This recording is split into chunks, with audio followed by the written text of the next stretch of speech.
Hello and welcome to the editorial analysis of The Hindu. First and foremost, please accept our apologies for delays in the videos. It was a sudden bout of illness because of which the videos have been delayed, but we assure you that all the videos will be uploaded and all the videos will be uploaded in the same sequence to all the series that we were continuing.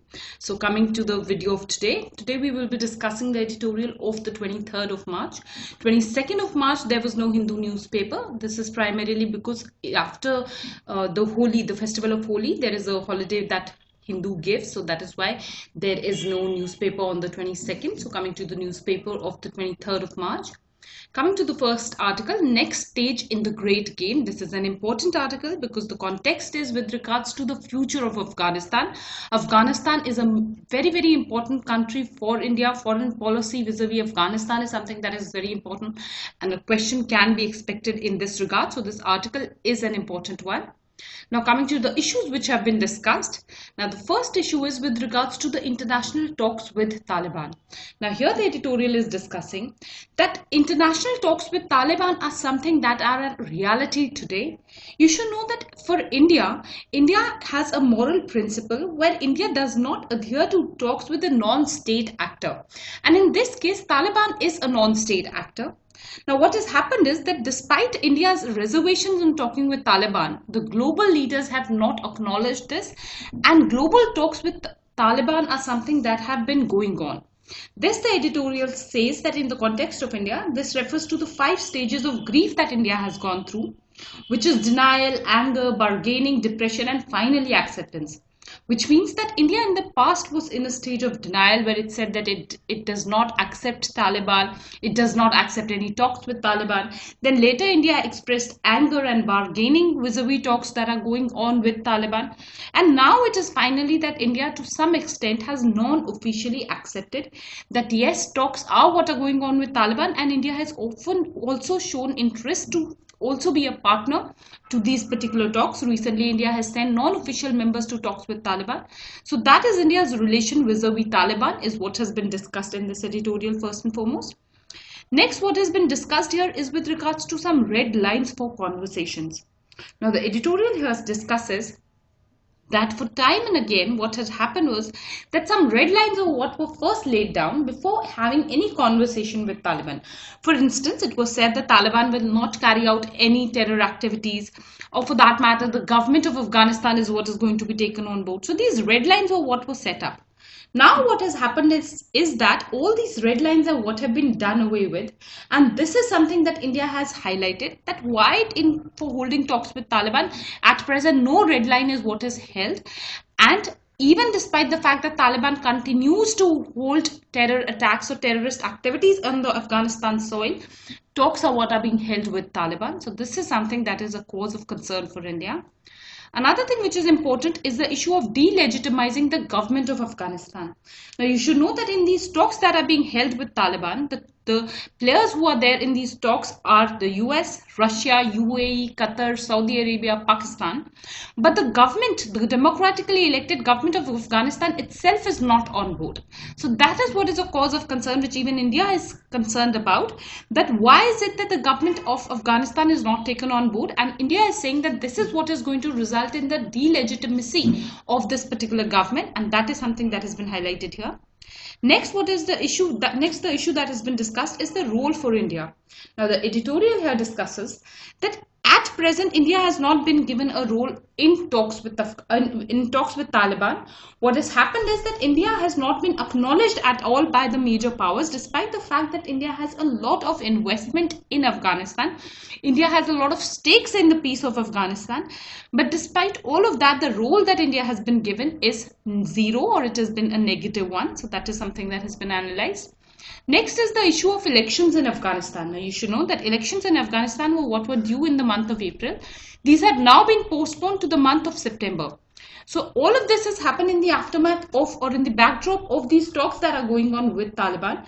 So what has been analyzed in the editorial is that what is important is that even these talks, if they are going on, the government in Afghanistan is given its due credit, and the democratic process in Afghanistan, which has been established by a huge amount of pain, is something that should be upheld, and elections for this is something that is much required, is what has been analyzed.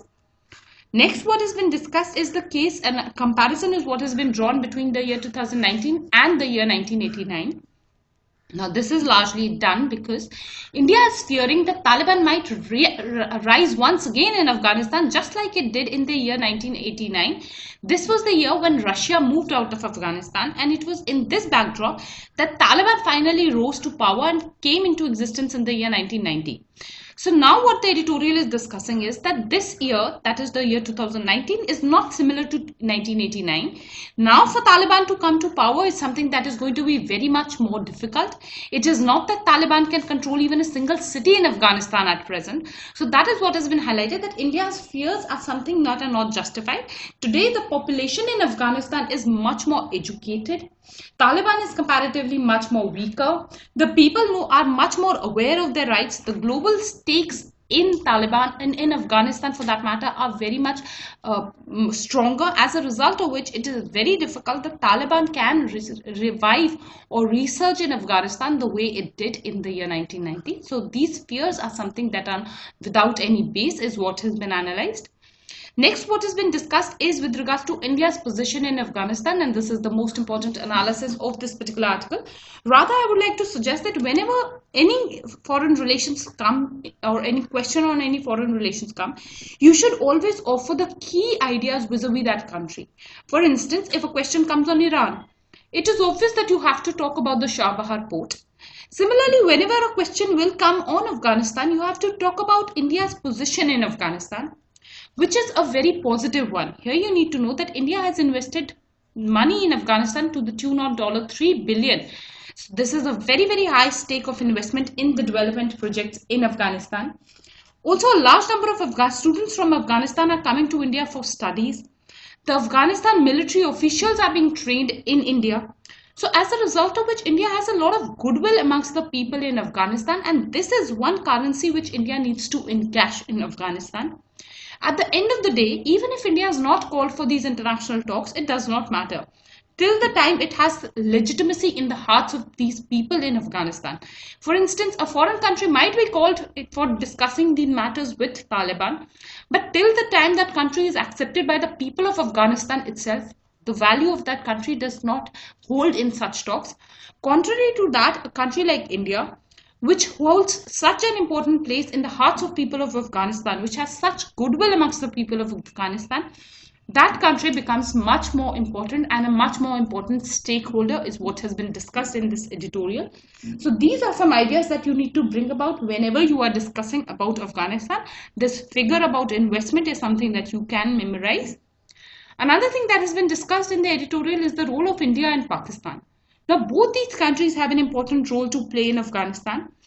But the issue is that these countries are in a turmoil themselves. They are undergoing their own challenges, and both are not at all able to sit on table to discuss the issue of Afghanistan at present, is what has been discussed in this particular editorial.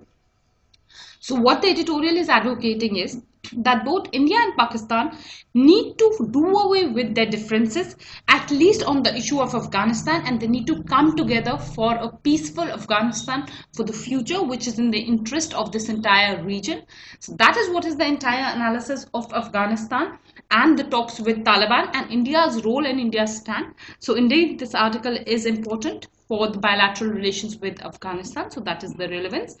Coming to the next article, revolutionary ideas that live on.